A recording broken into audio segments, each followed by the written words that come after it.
Scripture reading ka ba today, no?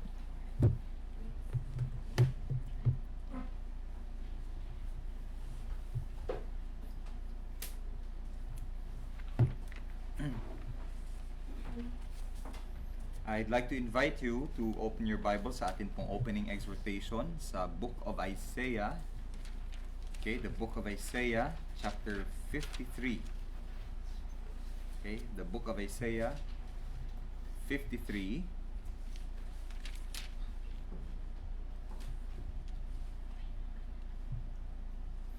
Okay, verses 11 hanggang 12.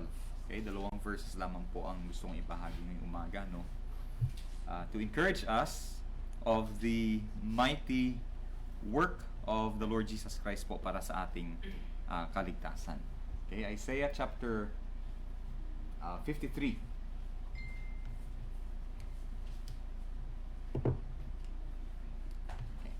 Okay. Isaiah 53 verse 11 to 12, sabi po dito, He shall see of the travail of his soul and shall be satisfied.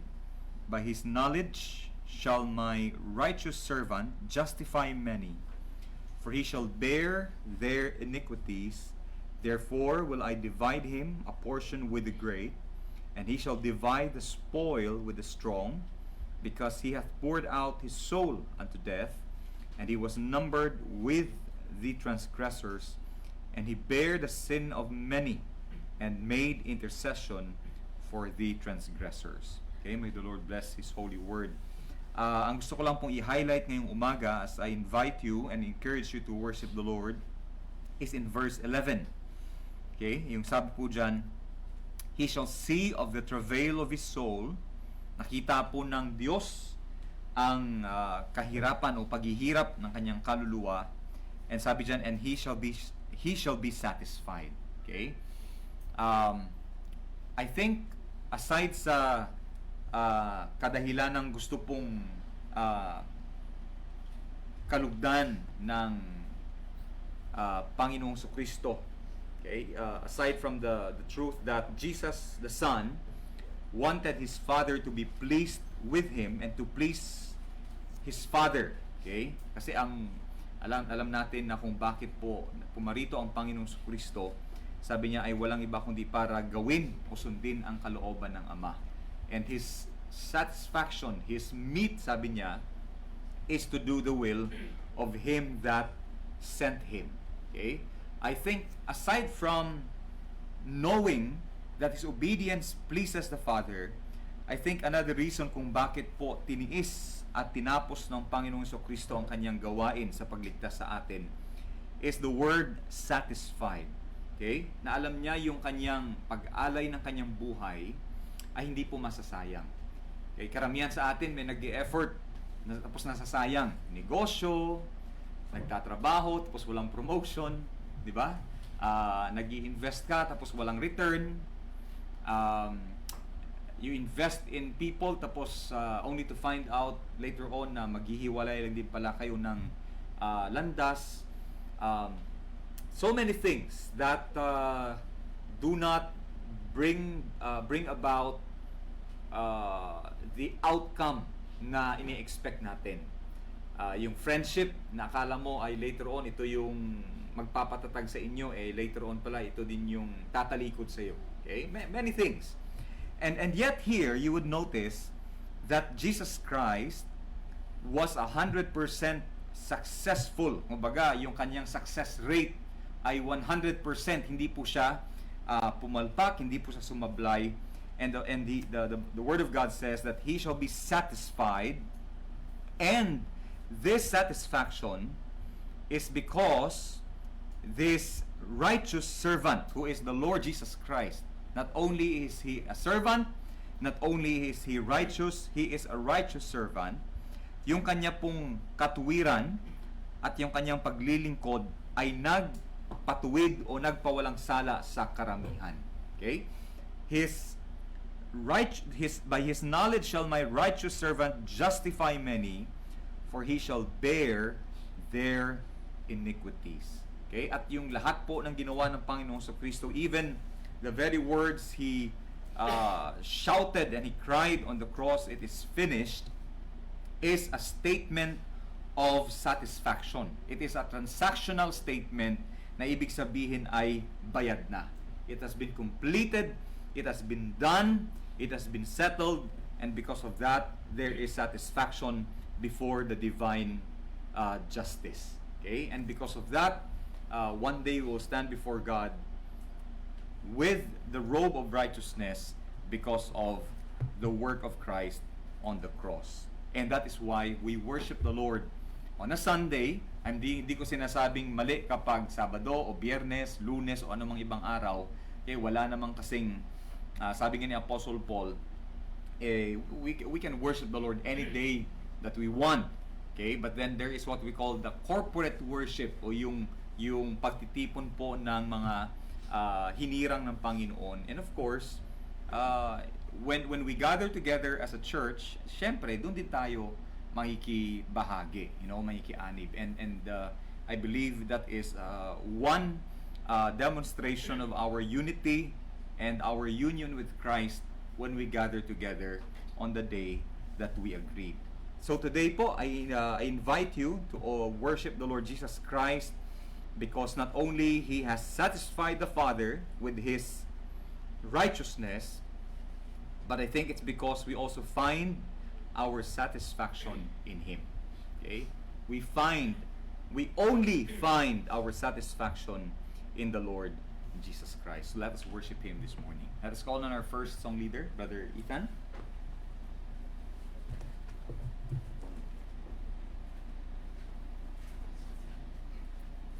Morning po sa lahat. Our first hymn is hymn number 390.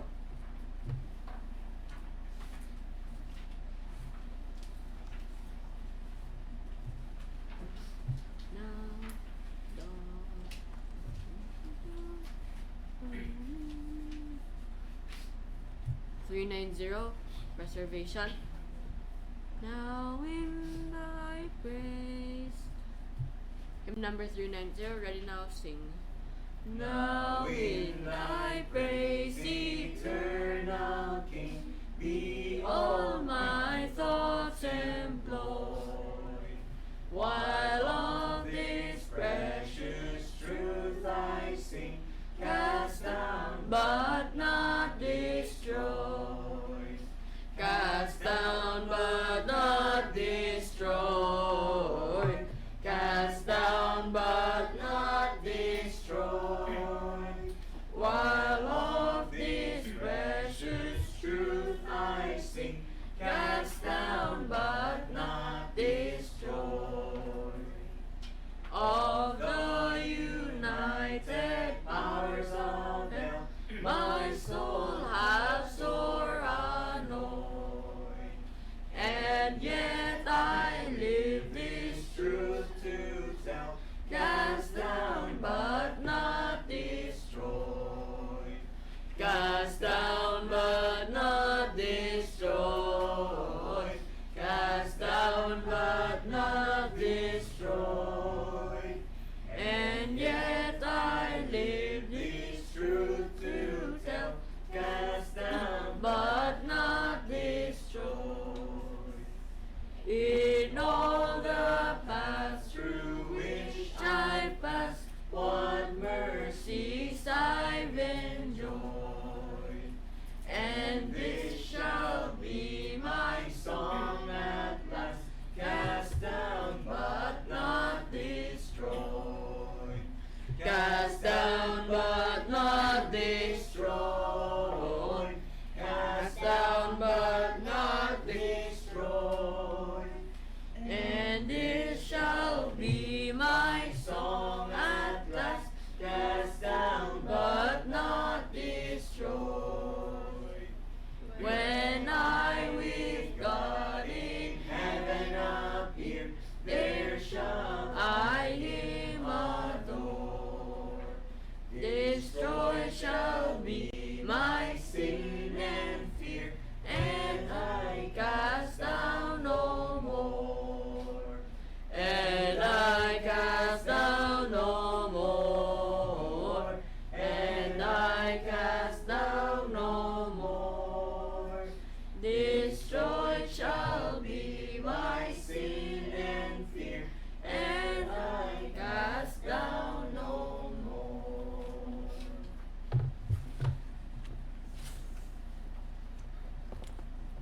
Our next hymn is hymn number 134.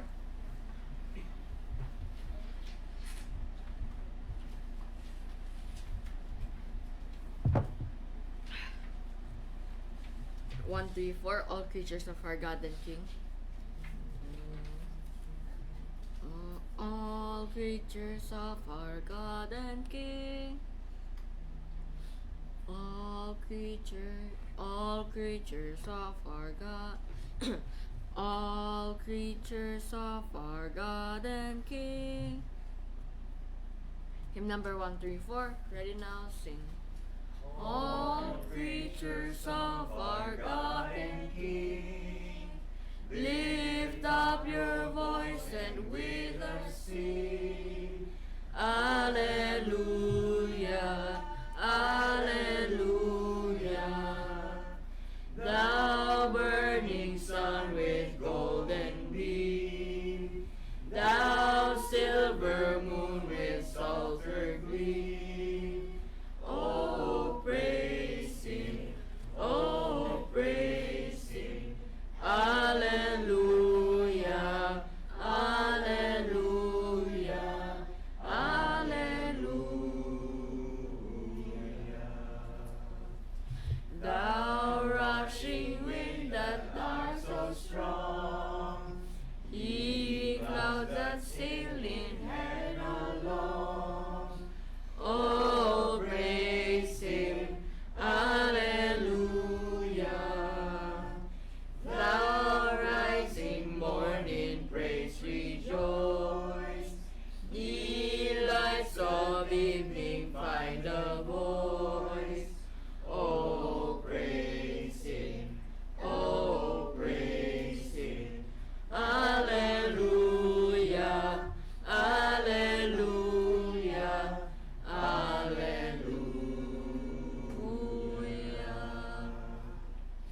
And all ye men of tender heart, forgiving others, take your part.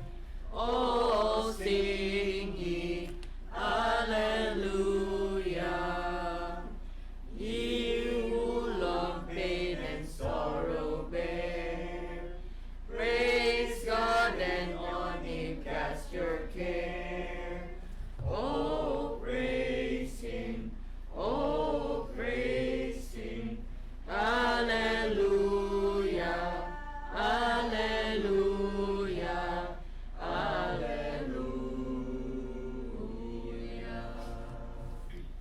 Let all things their Creator bless, and worship Him in humbleness. Oh, praise Him, Alleluia. Praise, praise the Father, praise the Son, and praise the Spirit, three in one. Oh, praise Him, oh, praise Him. Alleluia, Alleluia, Alleluia. Thank you, Michael and Brother Liam, for more hymns.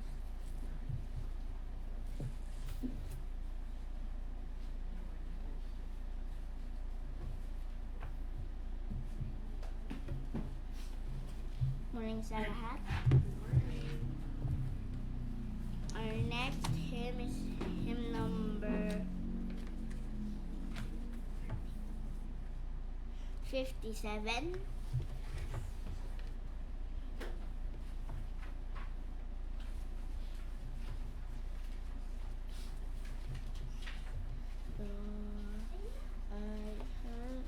I heard an old story.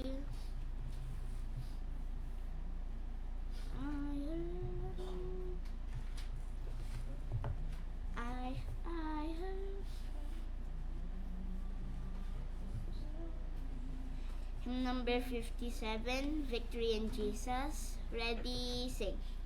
I heard an old story, how a Savior came from glory.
about His healing, all His cleansing power revealing, how He made the lame to walk again, and caused the blind to see.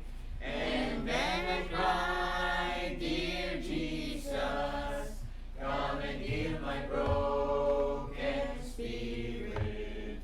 And somehow Jesus came and brought to me the victory. Oh, victory in Jesus, my Savior forever. He sought me and bought me with His redeeming blood. He loved me ere I knew Him, and all my love is to Him. He plunged me to victory beneath the cleansing flood. I heard about a mansion He has built for me in glory, and I heard about the streets of gold beyond the crystal sea, about the angels singing, and the old redemption story. And some sweet day I'll sing out there the song of victory. Oh, victory in Jesus, my Savior forever. He sought me and bought me with His redeeming blood. He loved me ere I knew Him, and all my love is due Him. He plunged me to victory beneath the cleansing flood. Our next hymn is hymn number 361.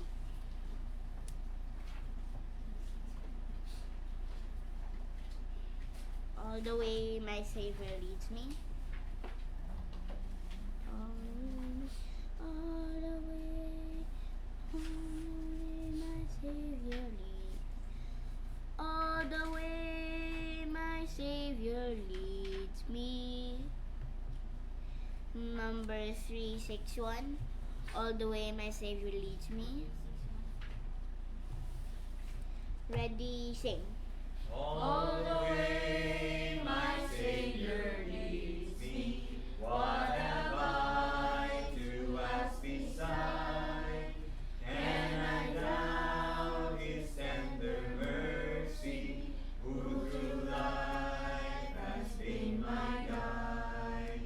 Heavenly peace, divinest comfort, here by faith in Him to dwell. For I know whate'er befall me, Jesus doeth all things well. For I know whate'er befall me, Jesus doeth all things well. All the way my Savior leads me, cheers each winding path I tread, gives me grace for every trial, feeds me with the living bread. Though my weary steps may falter, and my soul athirst may be, gushing from the rock before me, lo, a spring of joy I see.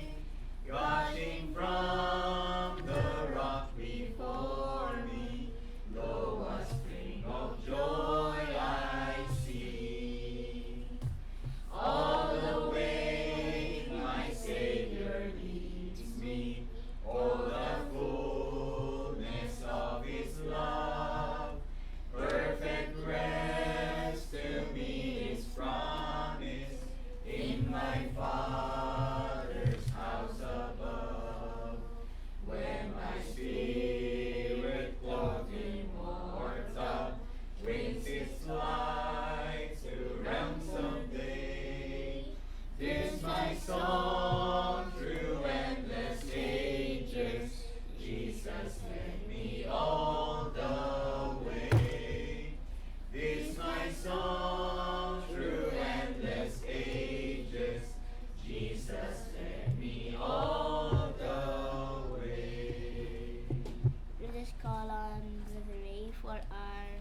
scripture reading.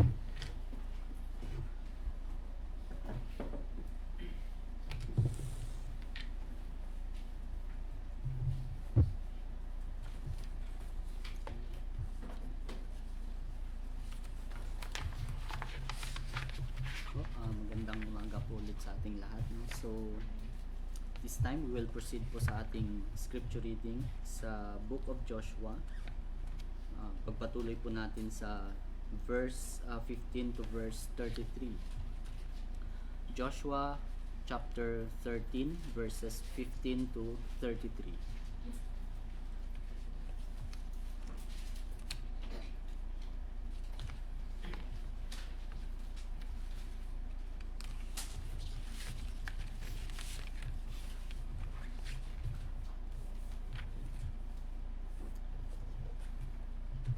Verse 15. And Moses gave unto the tribe of the children of Reuben inheritance according to their families.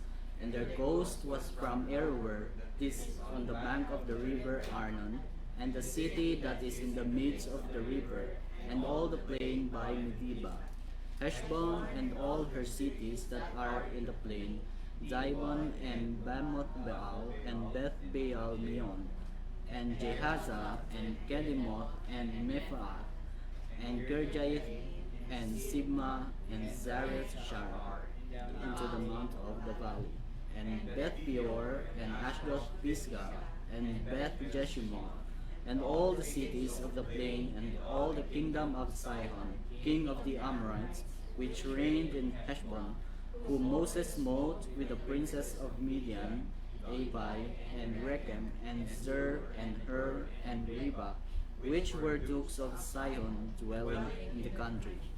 Balaam also, the son of Beor, the soothsayer, did the children of Israel slay with the sword among them that were slain by them. And the border of the children of Reuben was Jordan, and the border thereof. This was the inheritance of the children of Reuben, after their families, the cities, and the villages thereof. And Moses gave inheritance unto the tribe of Gad, even unto the children of Gad, according to their families. And their coast was Jazer, and all the cities of Gilead, and half the land of the children of Ammon, unto Aroer that is before Ribah. And from Heshbon unto Ramath-Mizpeh, and Betonim, and from Mahanaim unto the border of Debir, and in valley Beth Aram, and Beth Nimrah, and Sokoth, and Ziphon, and the rest of the kingdom of Sihon, king of Heshbon, Jordan and its border, even unto the edge of the sea Shinnereth, on the other side Jordan, eastward. This is the inheritance of the children of Gad, after their families, the cities and their villages. And Moses gave inheritance unto the half-tribe of Manasseh, and this was the possession of the half-tribe of the children of Manasseh by their families. And their coast was from Mahanaim, all Bashan, all the kingdom of Og, king of Bashan, and all the towns of Jair, which are in Bashan, 80 cities, and half Gilead, and Ashtaroth, and Edrei, cities of the kingdom of Og in Bashan, were pertaining unto the children of Machir, the son of Manasseh, even to the one half of the children of Machir by their families. These are the countries which Moses did distribute for inheritance in the plains of Moab, on the other side Jordan by Jericho eastward. But unto the tribe of Levi Moses gave not any inheritance. The Lord God of Israel was their inheritance, as he said unto them.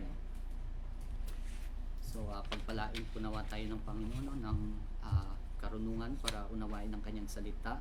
So, share ko lang po yung gustong ituro sa atin ng binasa nating passage. So,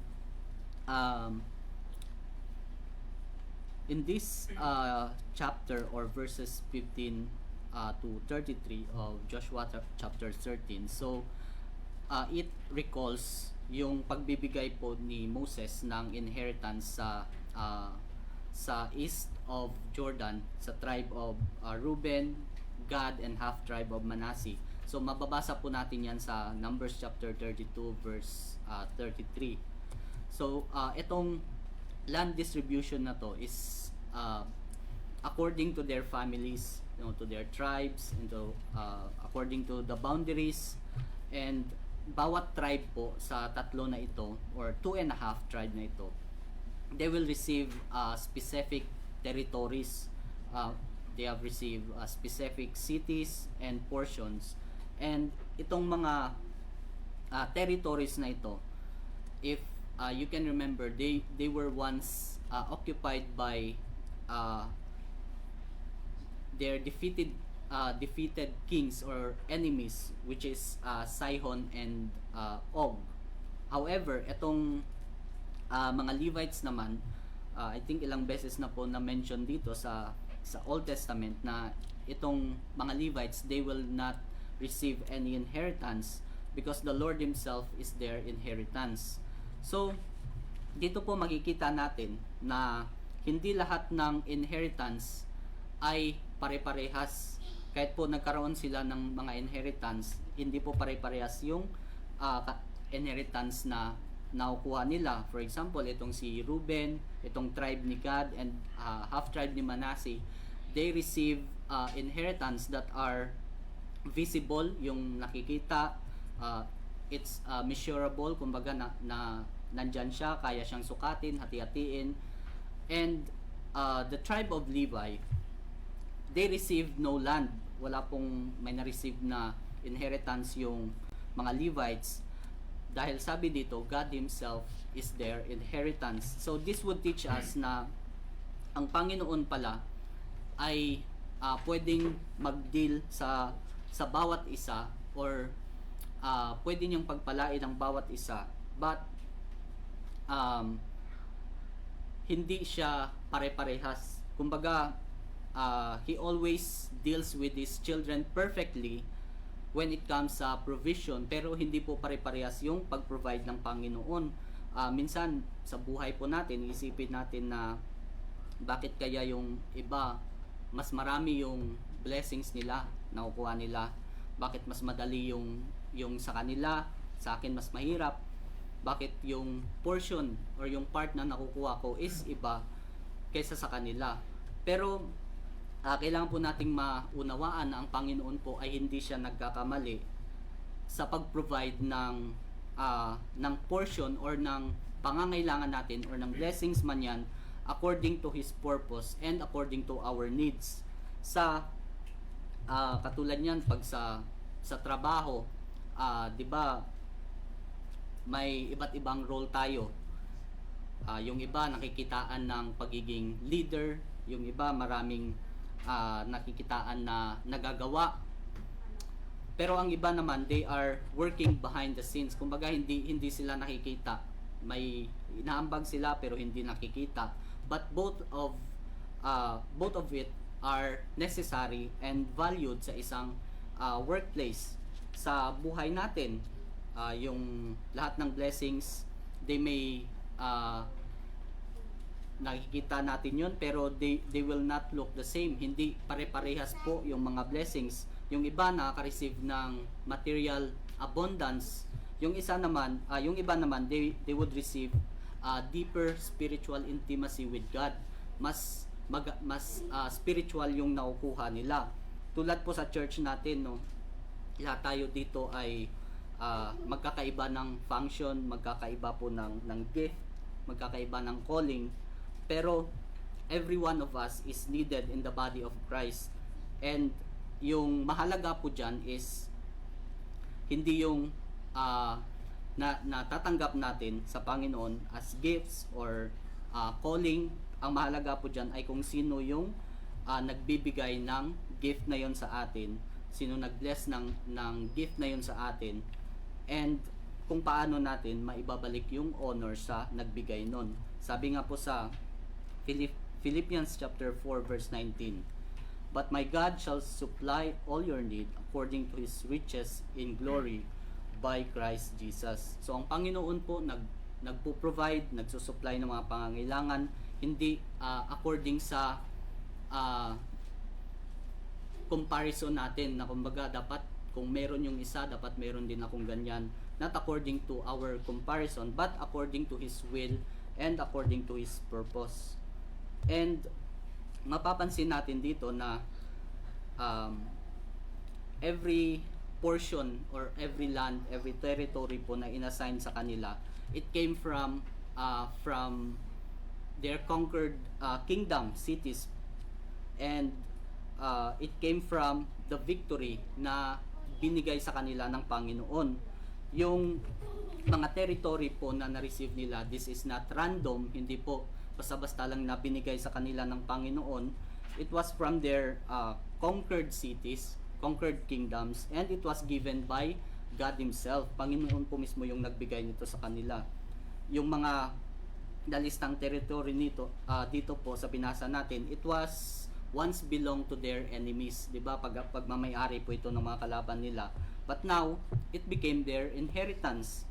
And pinapakita dito na yung dating lugar po na kanilang kinakatakutan, yung lugar na nag-uupo sa kanila, it could become a place of possession and inheritance sa pamamagitan ng Panginoon.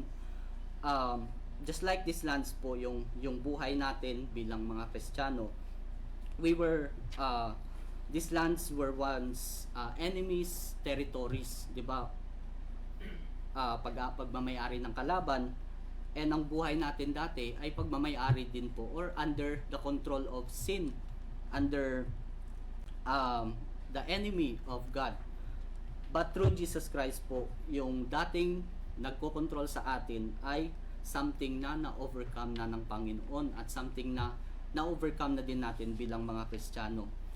Sa Colossians chapter 2 verse 15 po, sabi dito, "And having spoiled principalities and powers, He made a show of them openly, triumphing over them in it."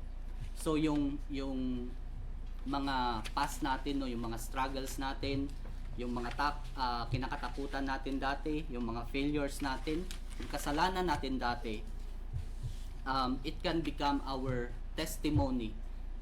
Magiging testimonya na rin po natin yan, na yung mga bagay na yon na nagpabagsak sa atin, it can become something na ginamit ng Panginoon for His glory and para po ilapit tayo lalo sa Panginoon. Katulad ng mga binanggit na mga territories dito, para sa mga Israelites, they are no longer threats to them, but they are evidence, naging ebidensya po ito ng awa at ng habag ng Panginoon para sa kanila. And last point po na gusto kong i-share dito, yung nakuha nilang portion dito, or yung portion na nakuha nila dito ay nagtuturo sa atin na kung ano yung kino-consider natin na portion sa buhay po natin, doon po naka-focus din yung perspective natin bilang mga Kristiyano. Kumbaga, whatever we consider as our portion in life, that will determine our perspective sa paglalakad bilang Kristiyano. Yung mga tribes po dito, they focused on land, on territories, borders, cities. Yan po yung nakamit nila. But the tribe of Levi, kung mababasa natin dito, they focus on service and presence of God. Kasi yung sabi ng Panginoon, ako yung inyong inheritance. So therefore, ang kailangan gawin ng mga Levites is to serve God. And because they need to serve God, they can always feel the presence of God. Doon po nila mas nararamdaman yung presensya ng Panginoon. So yung bilang mga Kristiyano, yung focus po natin, ito yung buhulma sa buhay natin, sa magiging lakad natin sa buhay na ito. Kung yung focus po natin, yung mga earthly things, means, 'di ba, madalas na nababahala tayo kasi yung mga earthly things, we worry when they are threatened. Yung kumbaga, baka mamaya biglang mawala, baka mamaya biglang maglaho. We fear losing them. Natatakot tayo na mawala sa atin. And most of the time, we compare them constantly.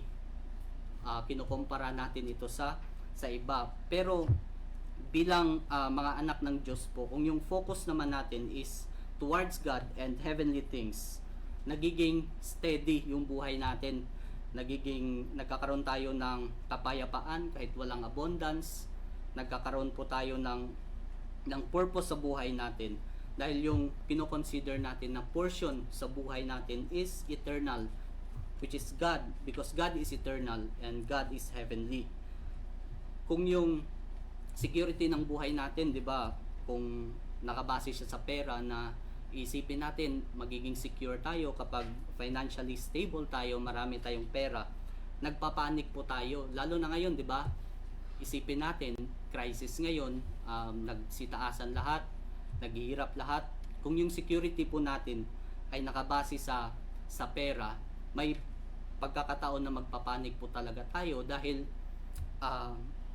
natithreaten yung finances natin. Pero kung yung security natin ay nakaangkla po sa Panginoon, we remain stable kahit kulang yung finances natin. Nagkakaroon po tayo ng assurance. So, kung saan tayo nakadepende, doon din yun nakadepende yung the way tayo mag-respond sa ganong mga bagay. Sa Matthew 6:21 po, sabi niyang Panginoong Jesus mismo, "For where your treasure is, there will your heart be also." So if God is our portion, if God is our inheritance, yung puso po natin ay doon po siya nakaangkla sa mismong source, sa mismong provider po, who is God Himself. Yung mga Levites, wala silang lupa na natanggap, pero they had access to God's presence.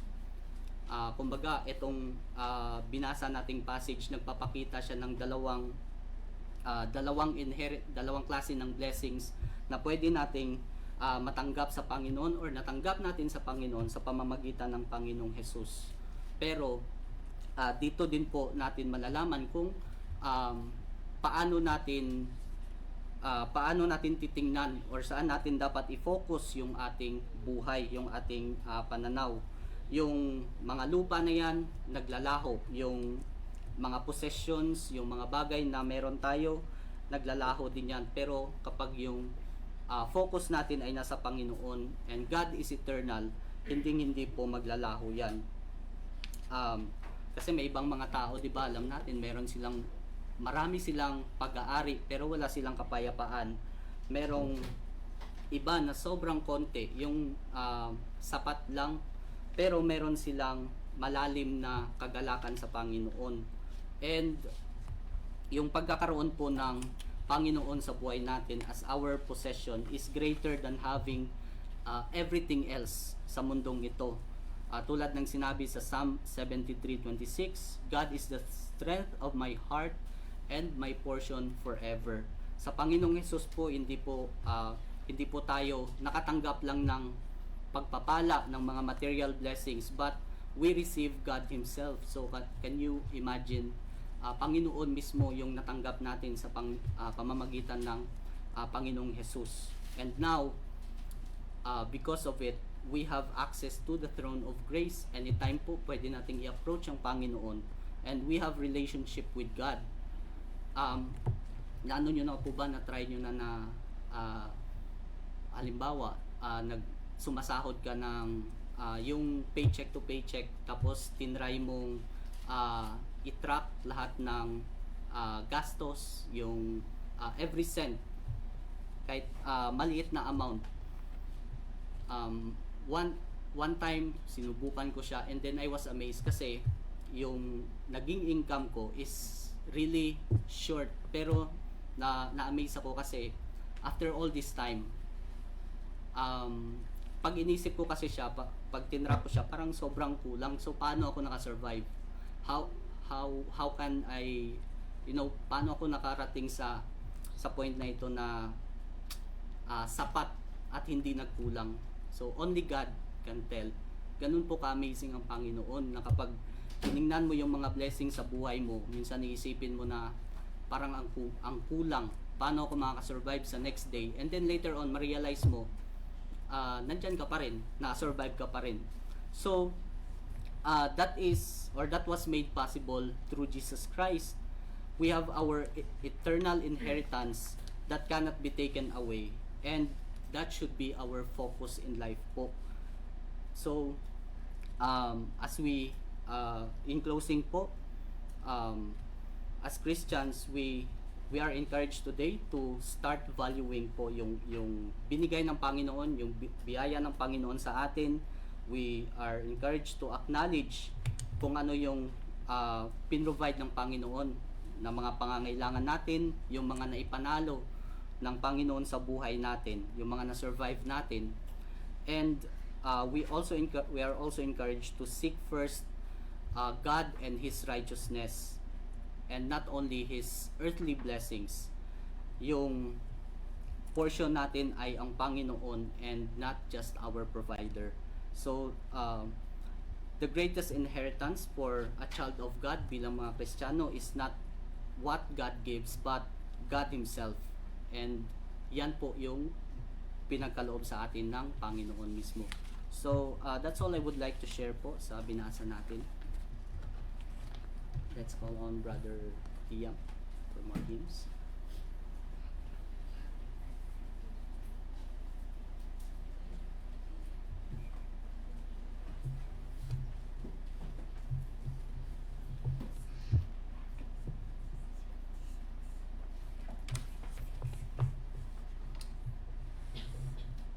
Our next hymn is hymn number 206.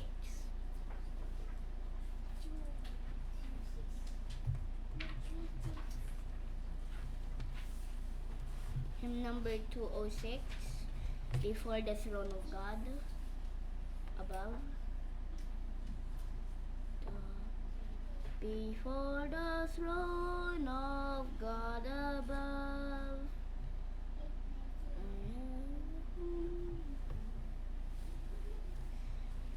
Before the throne of God above.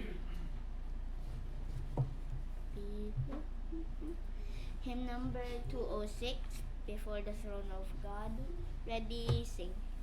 Before the throne of God above, I have a strong and perfect plea, a great high priest whose name is love, whoever lives and pleads for me. My name is graven on his hands, my name is written on his heart. I know that while in heaven he stands, no tongue can bid me dance depart. No tongue can bid me dance depart. When Satan tempts me to despair and tells me of the guilt within, upward I look and see him there, who made an end of all my sin. Because the sinless Savior died, my sinful soul is counted free, for God the just is satisfied to look on him and pardon me, to look on him and pardon me.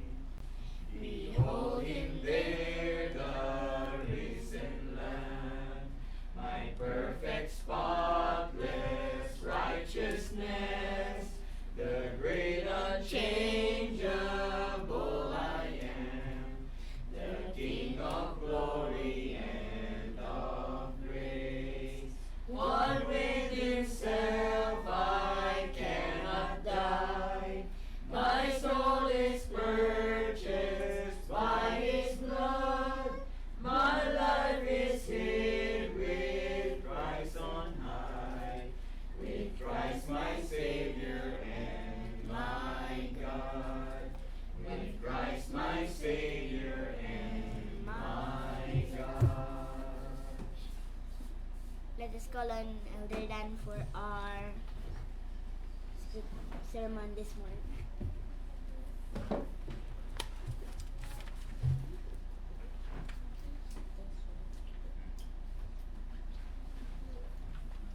good morning sa lahat po. Let's open our Bibles to the book of 1 Samuel.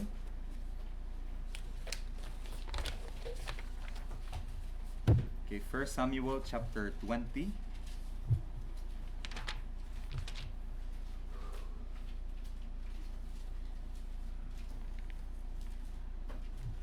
And ang atin pong pag-aaral ngayong umaga will cover verses 1 hanggang 9.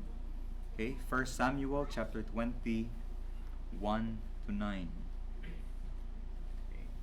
Verse 1, sabi po dito, "And David fled from Naioth in Ramah, and came and said before Jonathan, What have I done?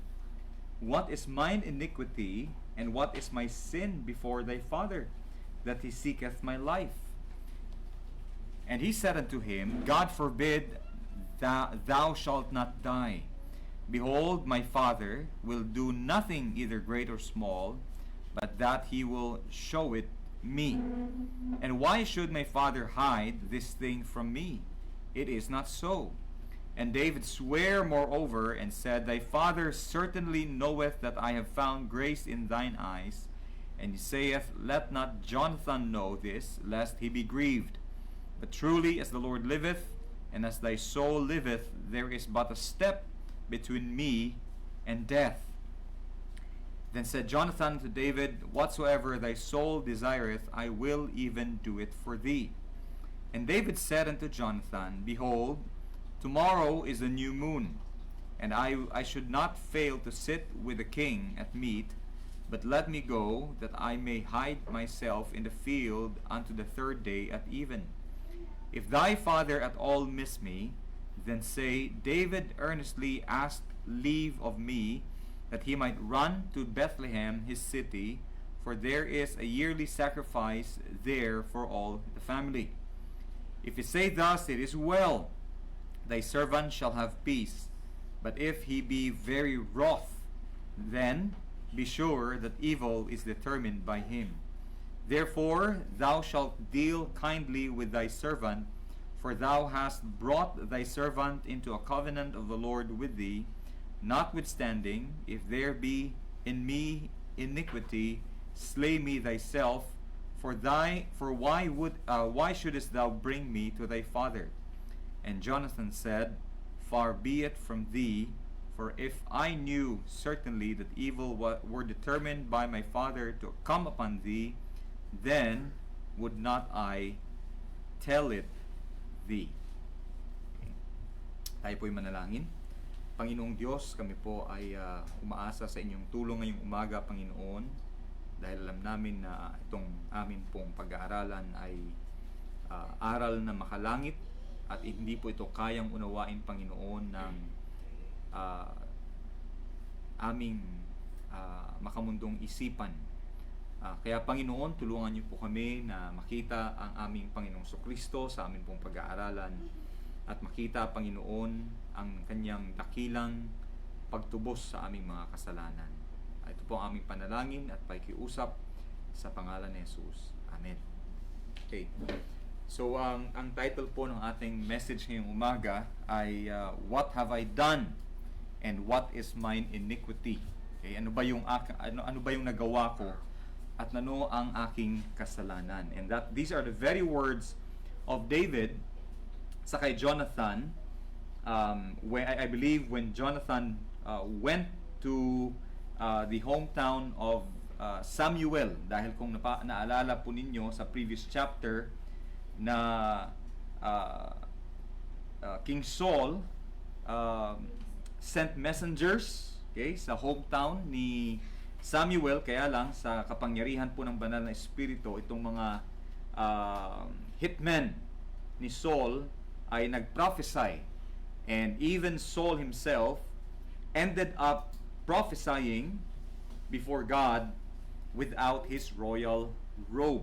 And I believe kaya kailangang puntahan ni Jonathan, ang kanyang tatay, dahil sabi nga sa may verse 24 in chapter 19, sabi nila, is Saul also among the prophets. Okay? At itong mga propeta po na sinasabi dito, ito po ay school of prophets na under po sa leadership ni Samuel.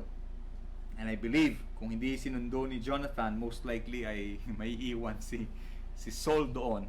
We don't know, but I believe may reason kung bakit nandoon po si Jonathan. And when David met Jonathan, he asked these questions. Sabi niya, what have I done? Okay? Ano bang nagawa ko? And if is there anything that is worth taking away my life? Now, ito pong question na what have I done? Okay? It brings up different emotions and scenarios depending on who is asking. Okay? Ano bang nagawa ko? Okay?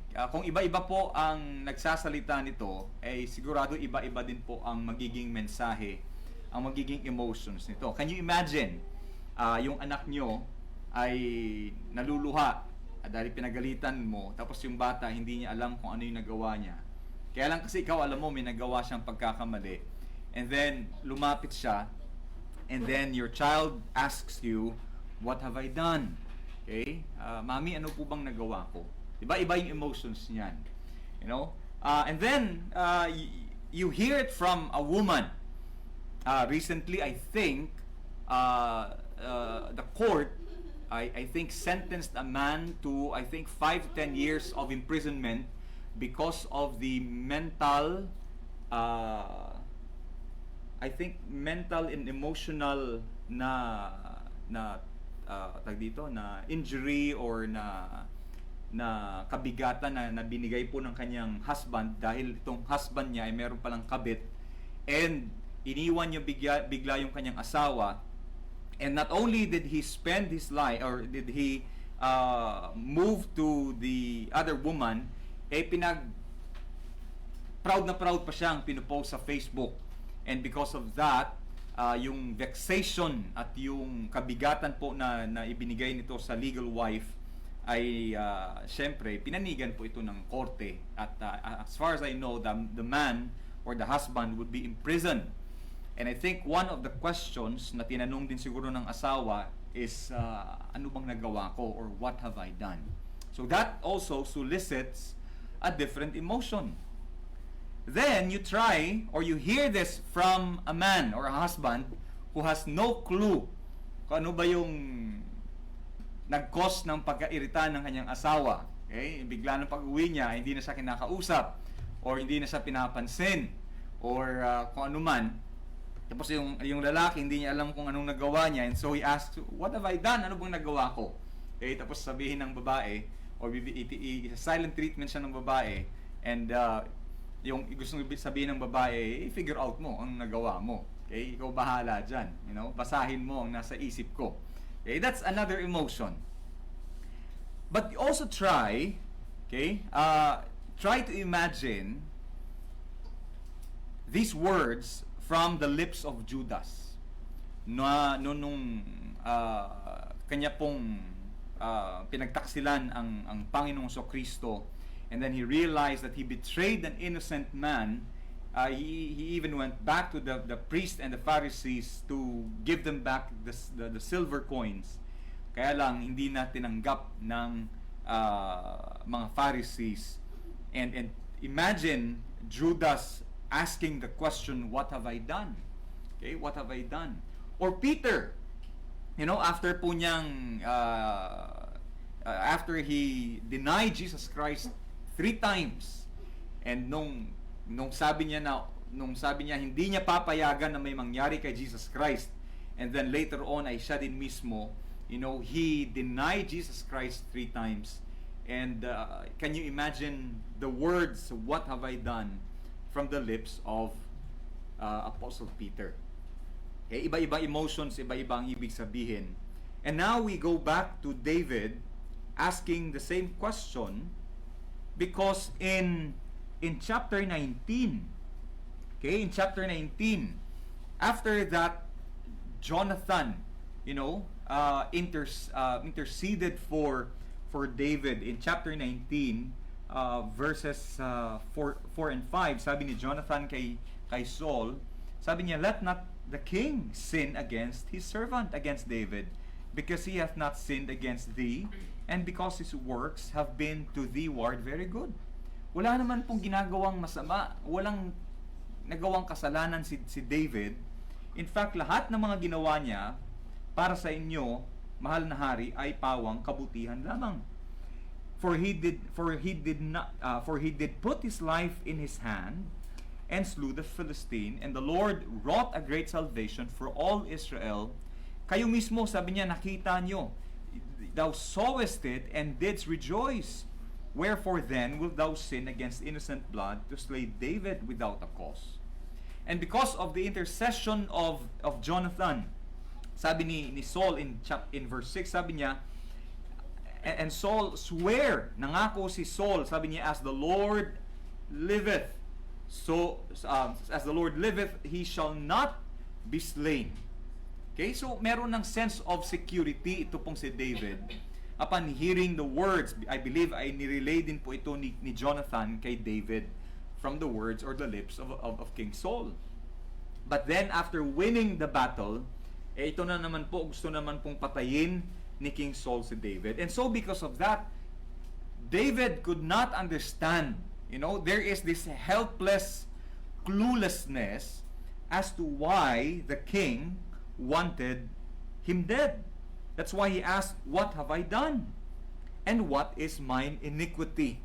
Okay, what is my iniquity? I mean, I think David is a righteous man na kung alam niya kung ano ba yung nagawa niyang kasalanan worthy of death, I think he is willing to surrender his life to the hands of King Saul. In fact, he even told Jonathan, sabi niya kay Jonathan, in chapter 20 verse 8, sabi niya, therefore thou shalt deal kindly with thy servant, for thou hast brought thy servant into a covenant of the Lord with thee.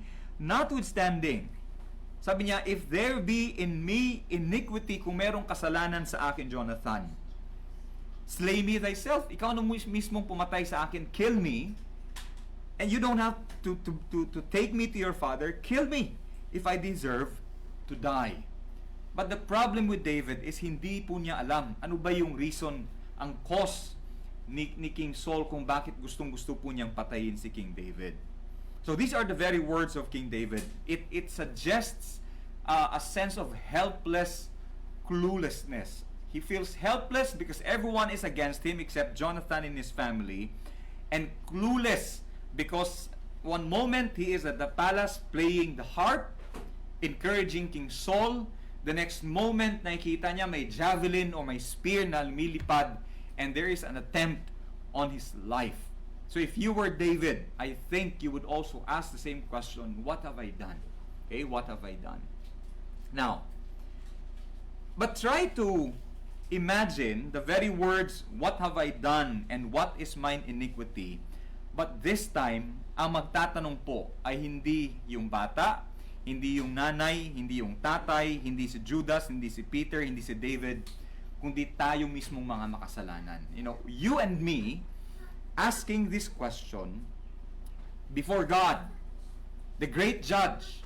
You ask this question before God and ask, Lord, what have I done? And what is mine iniquity? Okay? Would we be courageous enough? Tayo ba ay magiging matapang? Would we be bold enough to stand before God and accept the diagnosis, the scrutiny, the examination of God by asking, what have I done? Okay? Kakayanin kaya natin? Like right now, if you go through your mind, if you go through your heart, kasi sabi naman ni Apostle Paul, examine yourselves. So if we examine ourselves, would we have the courage and the audacity, yung para bang may lakas ka ng loob, the guts to ask, Panginoon, meron ba akong nagawa? Okay? If right now wala, then good. I mean, that means you're not living in sin, or you are not living a sinful life. But then if the question would cover from your birth, in fact from your conception to the present, okay, from your conception to present, would you have the guts to ask the Lord, Panginoon, meron ba akong nagawang kasalanan? Because, with all honesty, okay, either we try to trivialize, kadalasan kasi we trivialize our sins, na pag sinabi mong trivialize, parang sinasabi mo hindi naman siya ganun kaseryoso talaga. Okay? And oftentimes, we trivialize our own sins, we make little of the sins that we have committed, pero pagdating sa kasalanan ng iba, ayun talaga yung minamagnify natin. Okay? And we are the worst judges pagdating po sa mga kasalanan natin. Now, if we honestly ask the Lord, what have I done? And we are open to what the Word God says pagdating po sa examination ng Panginoon sa atin. Let me share with you what the book of Romans chapter 3 says about what we have done before God. Kaya ano po ba yung mga nagawa natin sa Panginoon? At ano po ba ang nagagawa ng isang tao laban sa Panginoon? Romans chapter 3 verses 10 hanggang 23. Kasi I think most of us are familiar with verse 23. Diba? For all have sinned and come short of the glory of God. But to what extent have we sinned against God? To what extent have we come short of the glory of God? Okay? Now, in verse 10, sabi po dyan, as it is written, there is none righteous, no, not one. So, ibig sabihin, wala ni isa sa atin na pwedeng tumayo sa harapan ng Panginoon and come clean as if we have not done anything wrong at all. All have sinned. There is none righteous, no, not one. Verse 11, there is none that understandeth, there is none that seeketh after God. Okay? After dineclare ni Apostle Paul na walang matuwid ni isa, he also declares na kung wala yung banal na Espiritu sa atin, maliban na lang kung tayo ay niligtas ng Panginoon, walang tutungo sa Panginoon. There is none that understandeth Him, there is none that seeketh after God. Okay? We may seek the mountain as God, we may seek the sun as God, we may seek the cows as God. We may seek, anything invisible as God. But without the Holy Spirit, we will not seek God, the only true God. Okay? Now, in verse 12, they are all gone out of the way. They are together become unprofitable. Okay? We are all useless before God. Our works of righteousness are as filthy rags before God. Parang maruming basahan daw po ang ating mga mabubuting gawa, sabi ni Jeremiah. So we are unprofitable before God, and there is none that doeth good, no, not one. Okay, take note, there is none that doeth good. Pero pastor, nung nadaanan ko po yung matanda, ay tinulungan ko naman pong tumawid sa pedestrian lane. That's good, pastor. Yeah, as a civil obligation, as a civil act, that is good. Pastor, nung may contribution po para po doon sa mga kumakatok sa mga puso, nagpadala po akong GCash. Pastor, that's good. That is true. It is good. Pastor, nung may sakuna po, nagpadala din po ako ng tulong. Pastor, nung may kailangan pong itulak, may naaberya, pastor, sa SLEX, tinulak din po namin yung sasakyan. That's good. But the point that Paul is making here is when it comes to the kind of good that is acceptable sa standard ng Panginoon. It may be acceptable to man, but it is not acceptable to God. Okay? So, in civil eyes, it may be good. Pero pagdating sa standard ng Panginoon that it is good enough to save you from your sin and to save you for eternal glory, there is none that doeth good, no, not one. Ganyan po ang ibig sabihin yan. Now, in verse 13, sabi niya, their throat is an open sepulcher. Isa sa mga memories na tumatak sa isip ko nung pumunta kami sa may sementeryo sa amin. Tapos nakita ko may nakabukas, may nakatiwangwang na na nicho. Buti na lang ay mga buto na lang. Pero hanggang yun naaalala ko pa, napaka-vivid pa ng memory ko dun sa nakita ko, no. Can you imagine pag meron pong libingan, okay? Kaya pala yung mga libingan noon, actually, di ba? We talked about the resurrection of the Lord Jesus Christ. Yung mga libingan noon, yung stone, it is big enough, it is heavy enough. They would make it too heavy para sa mga magnanakaw na mabuksan.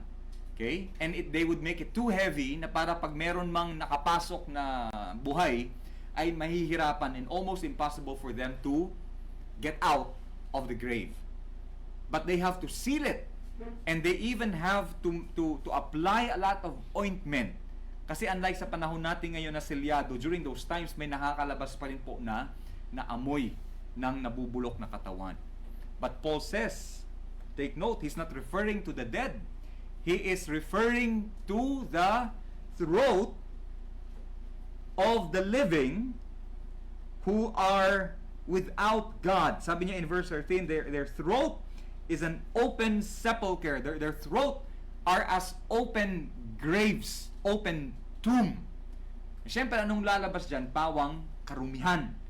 Pawang mababahong mga salita, pawang maruruming salita sa harapan ng Panginoon. With their tongues they have used deceit, and the poison of asp is under their lips. Okay? Kahit si David, sabi niya sa Psalm, sabi niya, yung mga sanggol daw, they speak lies as soon as they are born. Okay? That could be a figure of speech, but we know na yung mga baby, pag gusto ng atensyon, kahit hindi gutom, kahit hindi yan antok, ay iiyak yan, makuha lang yung atensyon ng nanay. That could be what David meant when he said na kayang magsinungaling ng bata. Okay? But the point here is that without God, this is the condition of our words. This is the condition of our speech. 14, whose mouth is full of cursing and bitterness. Okay, tingnan niyo po, pumunta ka lang sa mga basketball court ngayon na punong-puno ng mga kabataan. Tingnan niyo yung mga lumalabas na pagmumura. The way that they communicate themselves, the way na ini-express nila yung kanilang galit at yung kanilang frustration sa ibang mga bata. You don't have to go far and wide. Look around you and you will hear that their mouth is full of cursing and bitterness. 15, and their feet are swift to shed blood. Ganun din. Kahit kabataan, makikita mo, no? Hindi nila idadaan sa pag-uusap, gusto manapak agad, gusto manakit agad and all that. Okay? And you see, without the restraining power of the Holy Spirit sa buhay ng tao, he is swift to bloodshed. Ganun agad yung kanyang ang way of communicating, his frustration, his anger, he wants to kill. Kaya nga sabi ni Jesus Christ, ang interpretation ng mga Pharisees noon, you do not commit murder kapag wala ka pang napapatay. Pag walang blood, walang na kinitil na buhay, you are not guilty of murder. Pero sabi ni Jesus Christ, when you hate your brother without a cause, when you harbor hatred in your heart against your brother, you are guilty of murder before God. Sa mata ng tao, hindi pa yan murder. Pero sa mata ng Diyos, God's law tells us of His standard na kahit yung hatred lang na walang basihan is already tantamount to murder. Okay? Their feet are swift to shed blood. Destruction and misery are in their ways. Okay? Destruction and misery are in their ways. And the way of peace they have not known. Mapapansin mo yan sa mga tao na diba, pag December, let there be peace. Peace muna kasi December. Tapos pagkatapos ng Christmas o pagkatapos ng pagtawid ng January, balik na naman sa dating hidwaan, samaan ng loob. Yung mga reunion na unang araw lang ang tinatagal. Okay? Yung mga magkakapatid na Ito, may first hand experience ako ito. Magkakapatid na ang tagal-tagal na hindi nag-usap, nag-aaway and all that. Kaya lang, kailangan nilang magkita-kita kasi may reunion or December, ganito, ganyan, no, kita-kita. Pag nag-meet nila, unang araw, okay pa. Abay, nung na-bring up yung mga old wounds, yung mga samaan ng loob na hindi nag-heal and all that, ayun. Minsan isipin mo, sana hindi na lang kayo nag-reunion. Sana hindi na lang kayo nagkita-kita. Okay? Because they have no real peace amongst them. Kasi ang totoong kapayapaan talaga ay galing lamang sa Panginoon. Verse 18, there's no fear of God before their eyes. Okay? Naalala ko yung isang pastor noon. Nag-commute sila, galing visitation, tapos may hold-upper. Tapos nung hino-hold up sila, sabi ng pastor dun sa hold-upper, ay, teka pa kapatid, pastor po ako. Alam niyo yung hold-upper daw, medyo nagdalawang isip din. Hindi niya na pinursuy pang hold up niya doon sa pastor. Ito, kilala ko yung pastor na to. Hindi daw niya na pinagtangkaan yung pastor at yung kanyang asawa. Isip-isip ko, siguro Christian yun noon. O baka may background, o baka may konting alam patungkol sa, sa Panginoon. O ano man, I don't know. Okay? But you see, not all the times.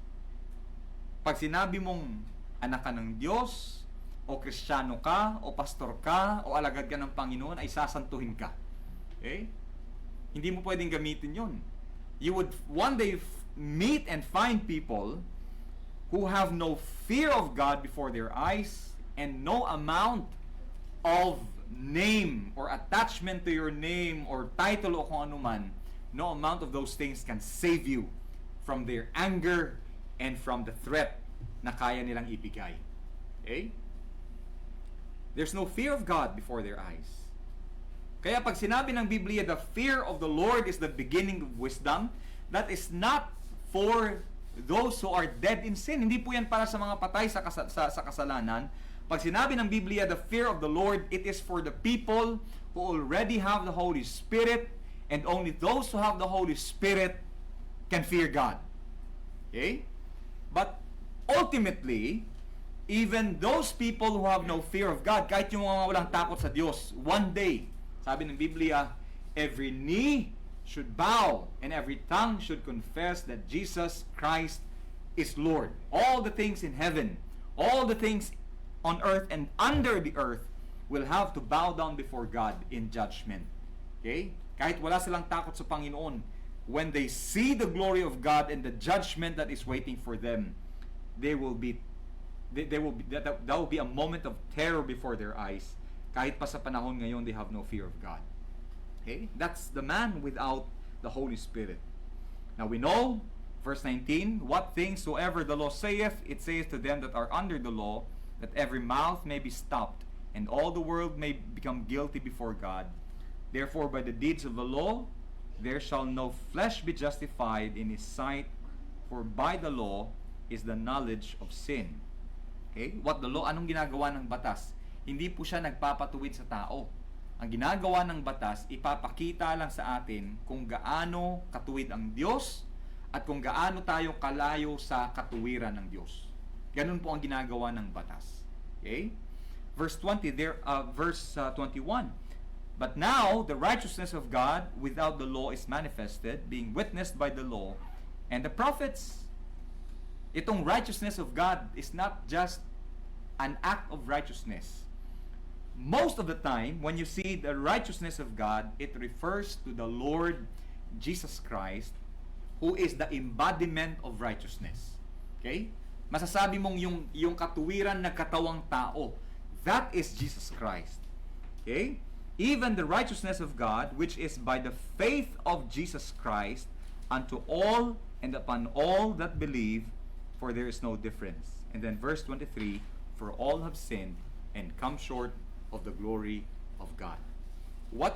So ang makikita natin dito from verse 10 to verse 19, ipinapakita ng Panginoon kung gaano kamakasalanan ang tao. And then verse 20 to 21, ipinapakita ng Diyos at 20, 21, 22, ipinapakita ng Diyos ang kasagutan sa ating walang kakayanan.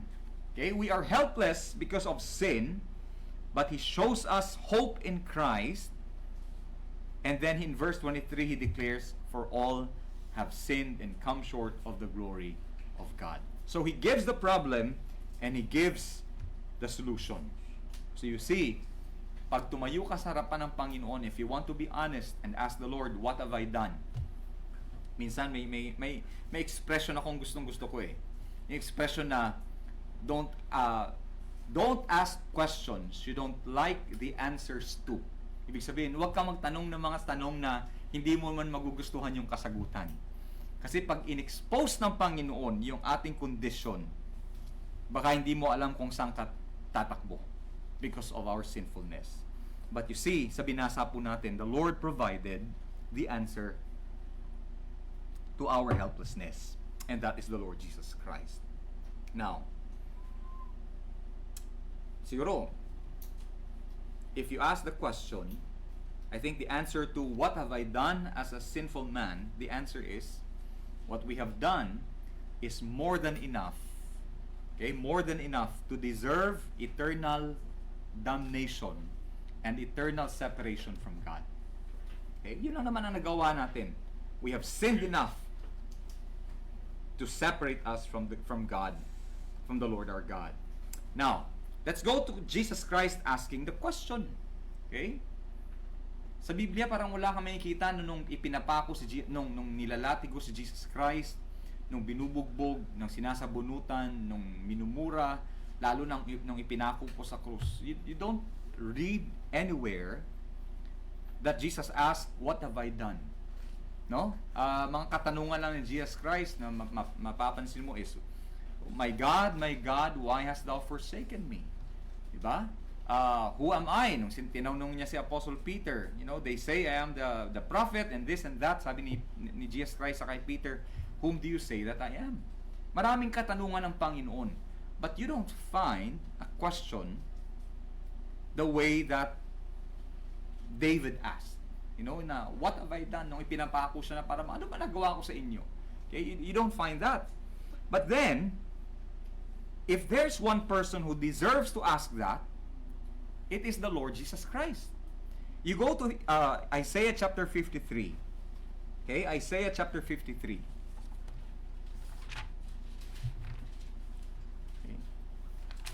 And you would notice the prophecy, yung one line in verse 9, Isaiah 53 verse 9, ang sinasabi po dyan, He made His grave with the wicked and with the rich in his death, because He hath done, look, He hath done no violence, neither was any deceit in His mouth.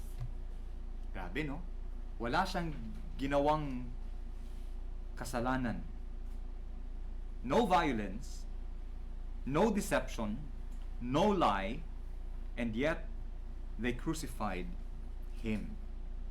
Okay? Even si Apostle Peter, sabi ni Peter in 1 Peter chapter 1 verse 18, sabi niya, for as much as you know that you were not redeemed with corruptible things, as silver and gold, from your vain conversation received by tradition from your fathers, but with the precious blood of Christ, as of a lamb, without blemish and without spot. Okay? Ang gusto ko pong ipakita sa inyo ngayon ay ang katotohanan na hindi nagkasala at walang kasalanan o walang bahid ng kasalanan ang Panginoong Hesukristo.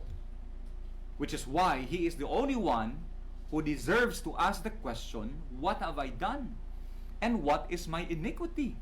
Because sin leads to death.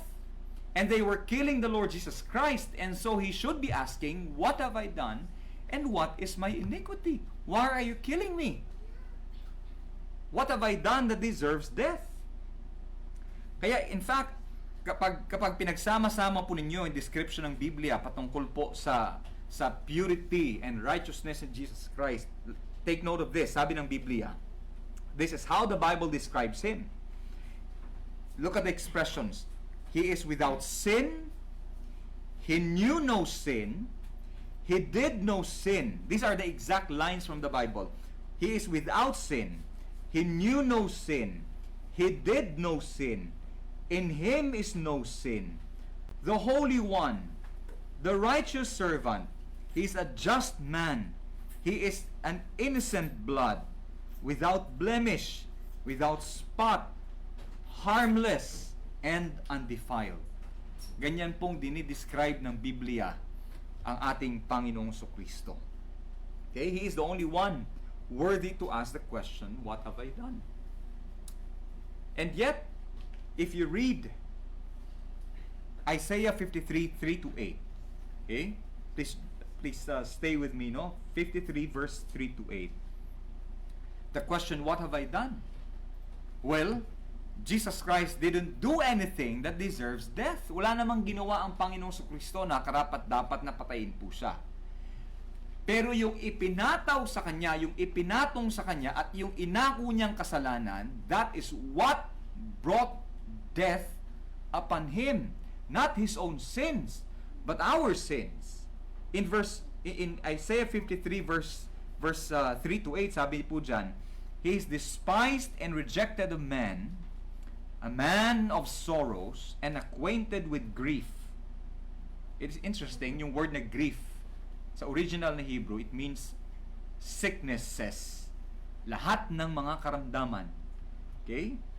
He is acquainted with grief, and we hid, as it were, our faces from Him. Tinalikuran natin yung Panginoon. He was despised, and we esteemed Him not. Verse 4, tingnan po ninyo. Okay? Surely, He hath borne our griefs. Inako, pinasan ng Panginoon, tinanggap ng Panginoon lahat ng ating mga karamdaman, lahat ng ating mga kalungkutan. He carried our sorrows, yet we did esteem Him stricken, smitten of God, and afflicted. Alam mo yung pinaako mo sa Kanya lahat ng karamdaman mo, lahat ng kalungkutan mo, lahat ng kasalanan mo, tapos tinalikuran mo lang. Ang expression po dyan na in verse 4 na, we did esteem Him as stricken, smitten of God, and afflicted, that's how they treated the people with leprosy. Okay? Nilayuan nila, itinaboy nila and all that, pero binigay naman nila lahat ng karamdaman, kalungkutan at kasalanan at kahirapan sa Panginoong Kristo. And then in verse 5, it says, but He was wounded for our transgressions. Okay? He was wounded for our transgressions. He was bruised for our iniquities. The chastisement of our peace was upon Him, and with His stripes we are healed. Okay? May isang ang theologian, sabi niya, ang nakikita lang natin sa Panginoon ay yung mga sugat niya, yung pagsaksak sa tagiliran niya, yung mga sugat ng pako sa Kanya, yung sugat ng crown of thorns.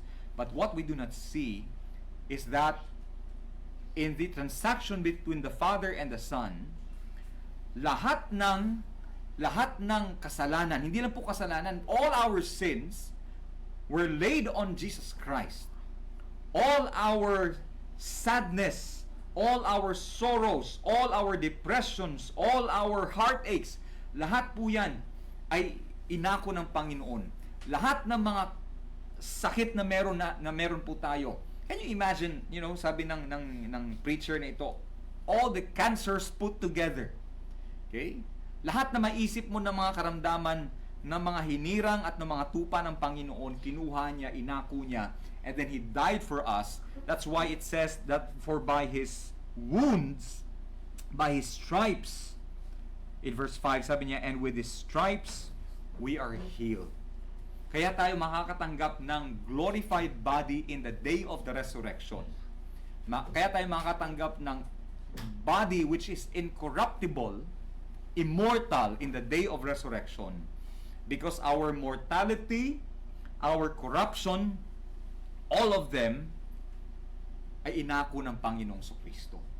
Okay? It's not just the physical wounds, it is the spiritual, emotional, physical, and lahat ng mga aspeto ng buhay natin, inako po ng Panginoon. Okay? And in verse 6, all we like sheep have gone astray, We have turned everyone to his own way, and the Lord hath laid on him the iniquity of us all. Kasalanan ni Brother Ray, Sister Vanessa, kasalanan ko, kasalanan niyo, lahat ng mga kasalanan natin, lahat ng kasalanan ng mga tupa ng Panginoon.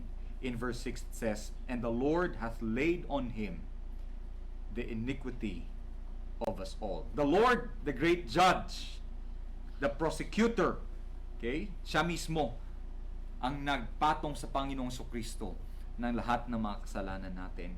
He was oppressed, he was afflicted, yet he opened not his mouth. Grabe, no? Hindi siya nagtanong, what have I done?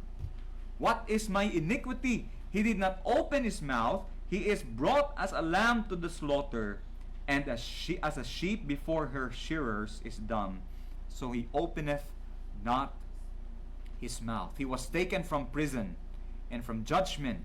Who shall declare his generation? For he was cut off out of the land of the living. For the transgression of my people was he stricken.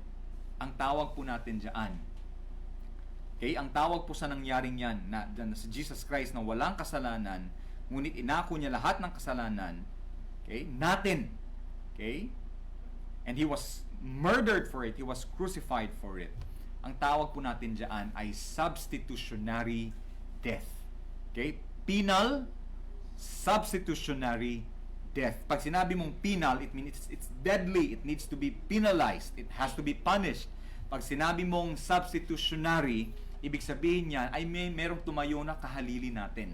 Instead of you dying, instead of me dying for my sins, Jesus Christ is our great substitute.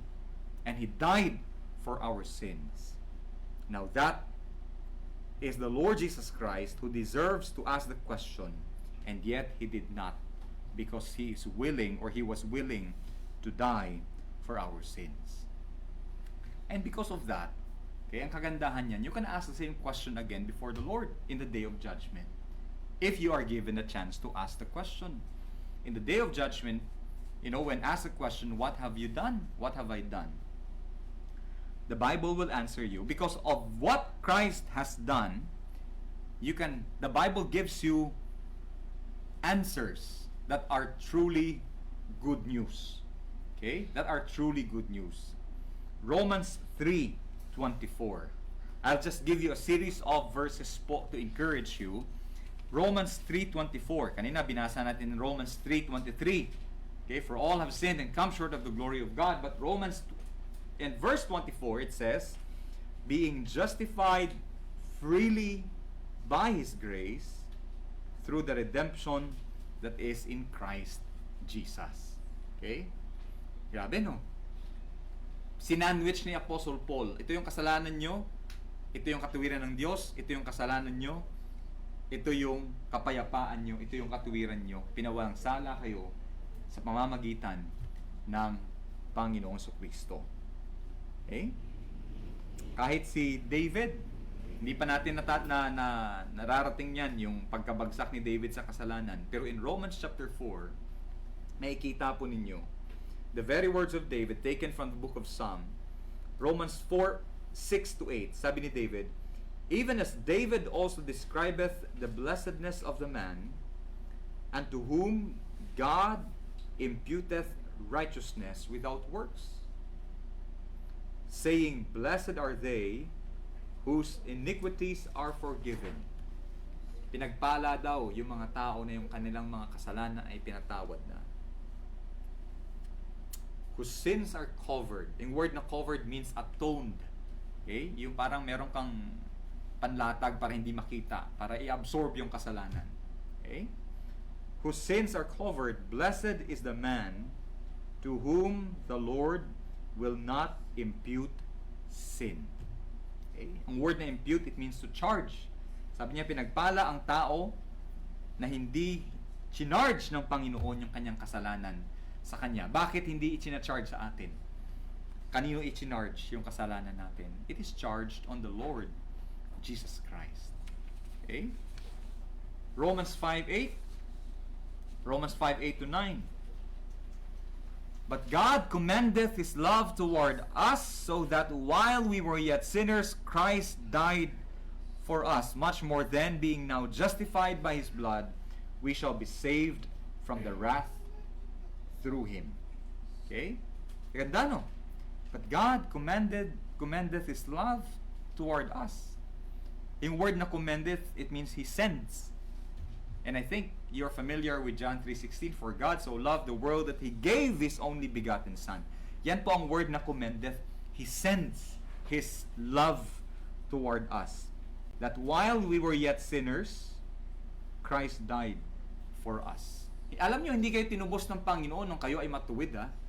Tinubos tayo ng Panginoon nung tayo ay makasalanan pa. And dahil dyan, sabi niya, we have been justified, pinawalang sala, pinatuwid sa pamamagitan ng dugo ng Panginoong Kristo. And one of the favorites, Romans 8:1-2. Romans 8:1-2. Okay?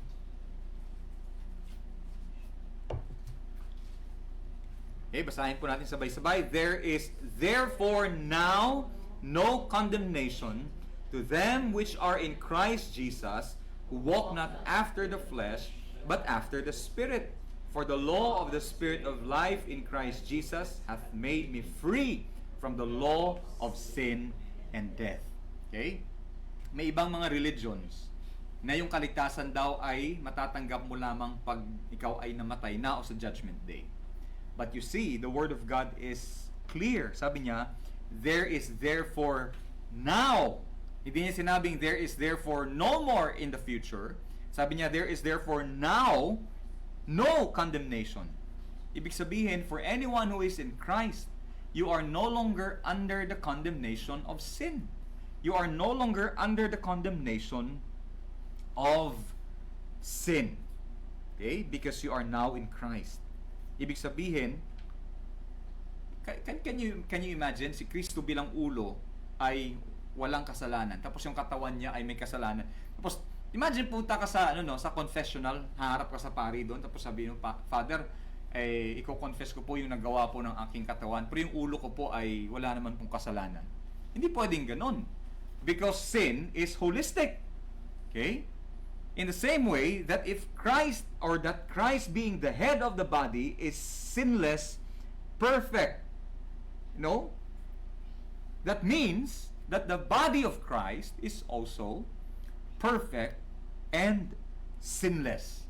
That although right now we sin, pero lahat ng ating mga kasalanan ay binayaran na ng Panginoong Kristo. Okay?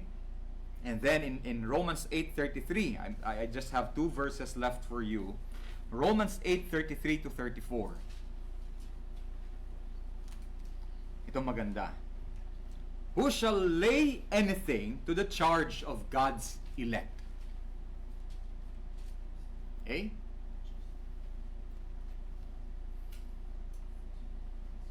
Can you imagine a criminal o napagbintangan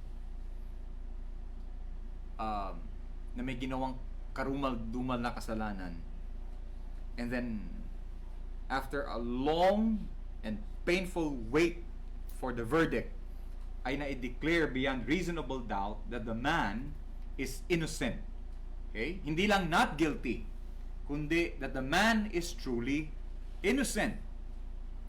Parang may isang lalaki yata na he was charged with murder or rape, tapos nakulong.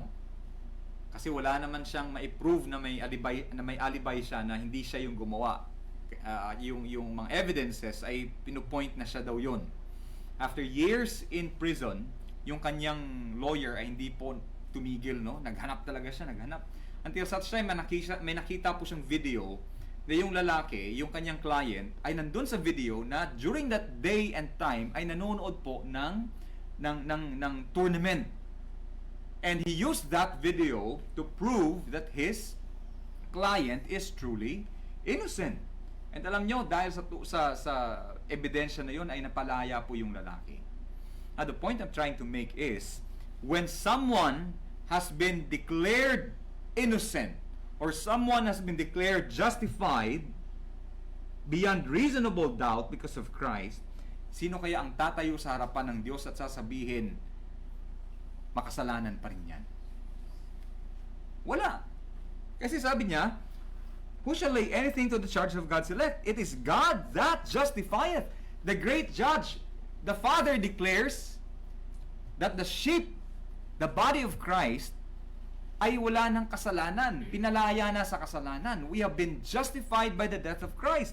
And God being, kung sa panahon natin ngayon, no, sa ating sistema, God is the Supreme Court.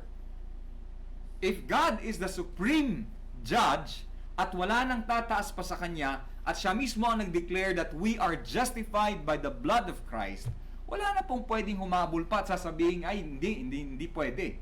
Okay? It is God Himself who declared that you are justified before His court. Wala pong tatayo na parang extraterrestrial o celestial court na parang katulad sa atin na yung may ICC pa. You know? Walang ganon. God is the ultimate judge, the supreme judge, and it is God who justifieth, and who is He that condemneth. Sino po ang magko-condemn sa atin? Si Christ ay nakaupo po sa kanang bahagi ng Ama. It is Christ that died, yea rather that is risen again, who is even at the right hand of God, who also maketh intercession for us. The judge, okay, declares we are justified. Jesus was condemned and He intercedes. Sino kaya ang pwedeng magbago nun at magpawalang bisa nun? Nobody. Okay? Kaya nga in verses 38 to 39, the very sweet words and assuring words of Paul, sabi niya, for I am persuaded. Okay? I am persuaded that neither death, nor life, nor angels, nor principalities, nor powers, nor things present, nor things to come, nor height, nor depth, nor any other creature shall be able to separate us from the love of God which is in Christ Jesus our Lord. Okay? Because of Christ, you can also say, what have I done? Wala. Because all your sins have been paid for by Christ Himself. But then right now, pwede mong sabihin, Panginoon, what have I done? Sabihin siguro ng Panginoon, nak, huwag mo nang itanong, too many and too filthy to mention, too dirty to mention, napakarami.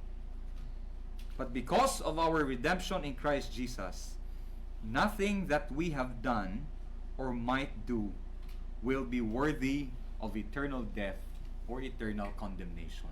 It's not you. It's Christ. Ganun lang kasimple yun. It's not you. It's not because of you. It's because of Christ. And so my challenge is this. Because we have been saved by the blood of Christ, we have been saved by the life of Christ. Diba? We quoted Romans 8. Now I'd like to close in Romans chapter 12 verse 1. Okay? Because you have been made you have been made righteous. You have been declared righteous. Diniklara ka na ng Panginoon. Can you imagine yung Diyos na nakakaalam ng ating puso't isipan ng lahat ng mga ginawa natin, siya mismo ang nag-declare na tayo po ay pinawalang sala na. And because of that, dapat mamuhay din po tayo na katulad ng isang taong pinawalang sala. Romans 12:1, sabi po dyan, basahin natin ng sabay-sabay, I beseech you therefore, brethren, by the mercies of God, that you present your bodies a living sacrifice, holy, acceptable unto God, which is your reasonable service. I think the question is no longer, what have I done? I think the question now for the Lord, and the question now for you and me, is what should I do? Okay? Being justified by the Lord, the question is, what should I do? Okay, ano nang pwede kong gawin? Well, the Bible says, present your bodies a living sacrifice. Live as a sacrifice. A sacrifice is clean, unblemished. Okay? Live a life of sacrifice because that is holy, that is acceptable unto God, and that is your reasonable service. From what have I done? And from what is my iniquity to what should I do in service to the Lord. Let us pray. Panginoong Diyos, salamat po sa inyong tulong, Panginoon. We do not deserve and we are not worthy, Lord, of your help, of your heavenly wisdom. And yet, in your grace, you have blessed me, you have blessed my brethren. Nawa, Panginoon, itong mga aral na amin pong natanggap ngayong umaga, hindi lang, Panginoon, magdagdag ng karunungan, kundi magbigay ng sigasig, Panginoon, na sa bawat oras ng aming mga buhay, sa tahanan, sa trabaho, sa labas, kahit saan man, Panginoon, ang aming mga buhay ay mga buhay na alay na nagdadala, Panginoon, ng katuwaan at kagalakan sa aming Panginoon na siyang nagligtas sa amin. Salamat, Panginoon, sa presensya ng banal na Espiritu, hindi dahil aming physically nararamdaman, Panginoon, kundi dahil kayo ay tapat na nagsasabi na kung nasaan man ang 2 o 3 na nagtitipon sa inyong pangalan, kayo ay nasa aming kalagitnaan. And that is these are words of faithfulness, Lord, and we hold on to the truthfulness of your words. Please bless the rest of our worship, Panginoon, kasama po ang Bible study ng mga ng grupo sa hapon, Panginoon. Pagpalain din po ang amin pang mga pag-uusapan, mga gagawin, kasama na, Panginoon, ang aming pagsasaluhan ngayong hapong ito. Pagpalain din po ang aming mga handog, Panginoon, bilang pasasalamat sa inyong kabutihan sa aming mga hanap buhay at sa aming mga kabuhayan. Ito po ang aming panalangin at pasasalamat sa pakikiisa ng banal na Espiritu at sa pangalan ng aming Panginoong Kristo. Amen. Let's all stand. Let's sing our closing hymn. The Lord bless you and keep you. The Lord lift His countenance upon you and give you peace, and give you peace. The Lord make His face to shine upon you and be gracious unto you. Be gracious. The Lord be gracious, gracious unto you. Amen. Amen. Amen. Amen.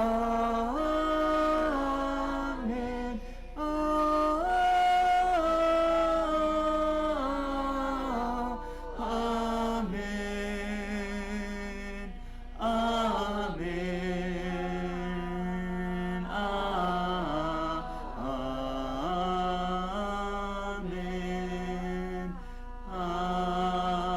Amen. May the Lord bless you. And that ends our service this morning. Pagpalain po kayo ng Panginoon.